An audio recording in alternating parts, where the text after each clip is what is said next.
platicar con el licenciado César Hernández Ochoa. Él es subsecretario de Electricidad de la Secretaría de Energía. Licenciado, muchas gracias y buen día. Muy buenos días, Mario. Bueno, ¿cuándo fue? El 11 de octubre, el gobierno federal del 2009, estamos hablando, el gobierno federal decide liquidar la compañía de luz y fuerza del centro hace, pues prácticamente, casi 7 años. Esta empresa que duplicaba funciones y elevaba los costos de operación muchísimo y recibía enormes subsidios por parte del gobierno federal, pero que abastecía de electricidad a la capital de la República y a municipios de los estados de México, Puebla, Hidalgo y Morelos, y el sindicato pues mantuvo en pie de lucha y hoy finalmente las partes concluyen el conflicto laboral. Y cuénteme, señor subsecretario, algunos dicen, bueno, tuvieron que doblar las manos o simplemente se hace justicia. ¿Cuál es su punto de vista?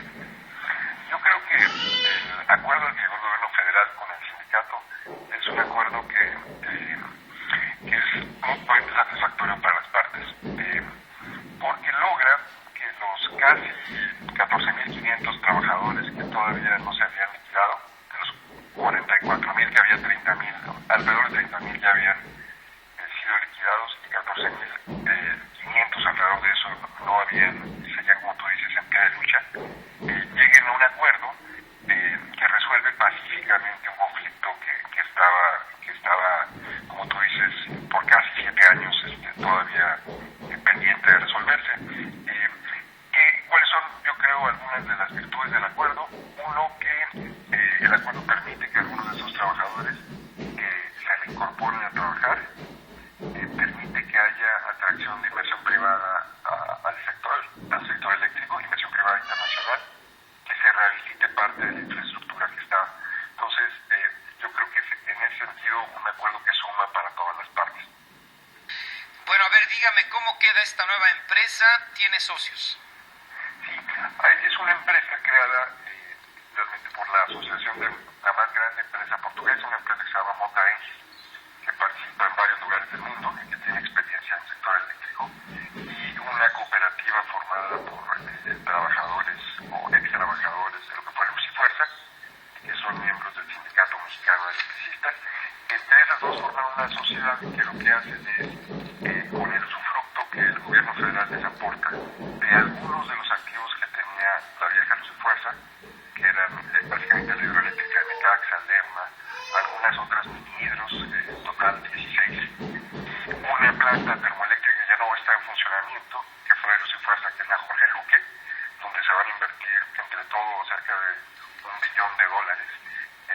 Este dinero se canaliza y a través de esta inversión se puede reactivar esos activos, como mencionaba, y darle empleo a parte de la gente que todavía había mantenido la lucha por parte del sindicato. ¿En qué porcentajes se sabe?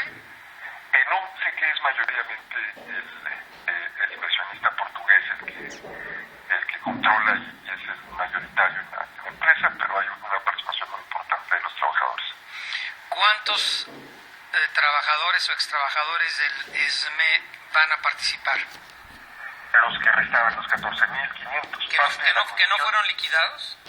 No fueron liquidados porque no aceptaron su liquidación. Había una aceptación por casi 30.000 trabajadores que firmaron su finiquito y quedaban estos cerca de 14.500 por liquidarse, por aceptarla, no lo habían aceptado. Entonces parte de lo que ellos ponen en la mesa es precisamente aceptar liquidarse, terminar ya la relación individual de trabajo, que era parte de todo lo que mantenía vivo el problema, ¿no? Oiga, pero ¿a poco esta empresa, los portugueses van a contratar a 14.500 personas? No, ellos tienen un acuerdo, el contrato colectivo al que llegan es un contrato diferente del que tenía el ISME con Luz y Fuerza. Las plantas de generación podrán absorber un porcentaje de estos trabajadores, un porcentaje que ellos determinarán. Ahora sí, ya no es gobierno con el sindicato, sino el propio SME con la empresa. ¿Y qué garantías le da el SME a la empresa portuguesa pues para no armarles ningún relajo laboral?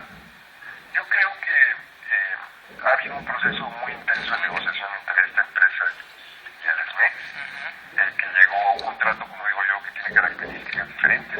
Ya están en un mundo diferente donde no es una prestación del gobierno federal la que tiene enfrente, sino una relación contractual empresa-sindicato como la que hay en muchos otros sectores. Yo creo que el hecho de que formen parte de este negocio también hace que los propios trabajadores de la nueva empresa dependa su éxito y su beneficio de que funcione bien el negocio.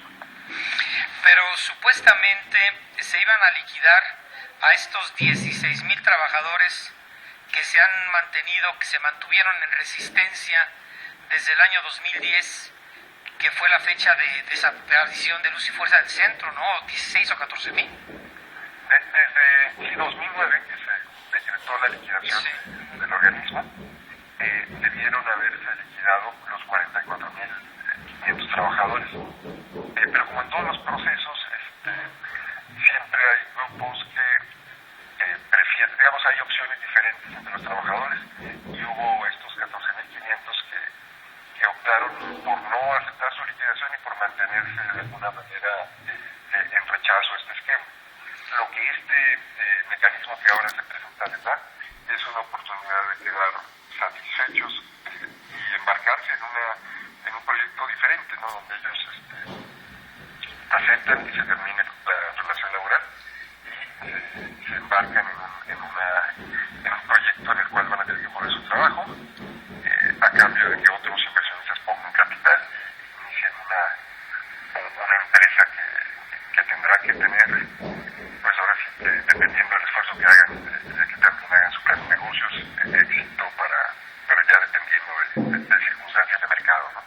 Pero entonces, a ver, para dejarlo claro entre el auditorio, se liquidan a los 14,000 que no habían aceptado esta prestación, y quién lo hace, y aparte se les contrata en la nueva empresa, o no se les liquida y solo se les contrata en la nueva empresa, porque recuerdo que fue la semana pasada, se hablaba de que se había acordado el pagarle, tampoco tengo el número exacto, a 14 o 16,000 trabajadores que habían que se habían resistido a ser liquidados en el 2010. Ellos tienen derecho a ser liquidados. Hubo ahí un laudo ya de la Junta Federal de Negociación y Arbitraje, validado por la Suprema Corte. Tienen derecho a que se les pague la liquidación por el tiempo que trabajaron en Luz y Fuerza cuando este era un organismo centralizado. Entonces ahí lo que ellos no habían aceptado era cobrar esa liquidación y firmar su finiquito, es decir, yo voluntariamente acepto que ya terminó esta relación de trabajo histórica, ¿no? La que tuvieron hasta 2009 con este organismo descentralizado que luego se fuerza al centro. Entonces, ese es parte del esquema. Lo otro, el esquema en el cual se busca su reinserción al mercado de trabajo, ya es parte de un esquema donde, como decía, hay al menos tres partes. El gobierno federal, que aporta de algunas de las plantas que existían antes el usufructo, para que la propiedad sigue siendo del gobierno federal.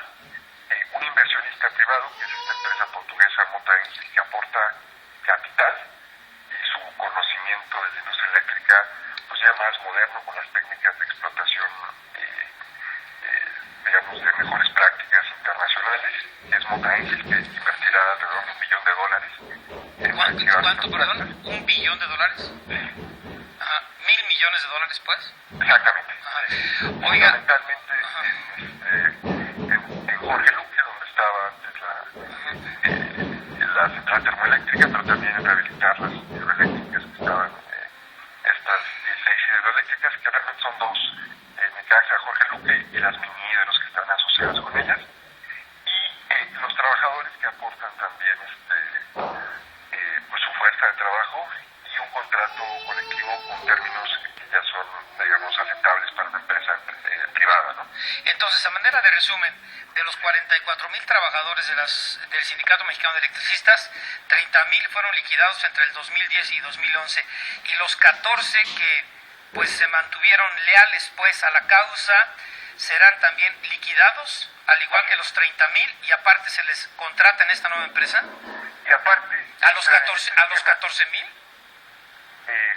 No, digamos, ahí el número lo determinarán ellos. ¿Pero cuántos más o menos, saben? No sé, no tengo el número exacto. Yo me imagino que será un porcentaje no mayoritario de esos 14,000. Pero ya es una cosa que determinarán conjuntamente el propio sindicato con la empresa privada, ¿no? Pues le fue mejor a los que aguantaron, ¿no? Pues yo creo que, digamos, ahí cada quien tendrá su evaluación. Yo me imagino que los 6 años y fracción casi 7 que estuvieron fuera de esto tuvieron también un costo para ellos. Y, digamos, ya desde la perspectiva del gobierno, lo que sí nos parece es que una solución donde se logra reinsertar laboralmente a algunas de las personas, donde se logra que pacíficamente se acabe el conflicto y que haya inversión privada ya sobre nuevos esquemas, que se rehabilite parte de la infraestructura, no es una solución nada, al contrario, logra algunos objetivos que a nosotros nos interesan. Bueno, entonces está por ver cuántos de estos 14,000 se les va a liquidar también, al igual que los 30,000. Todos estarán... todos se les va a liquidar y a ver cuántos contratan, eso ya depende de Mota Engil, ¿no? Del acuerdo que lleguen. Sí. Gracias, subsecretario.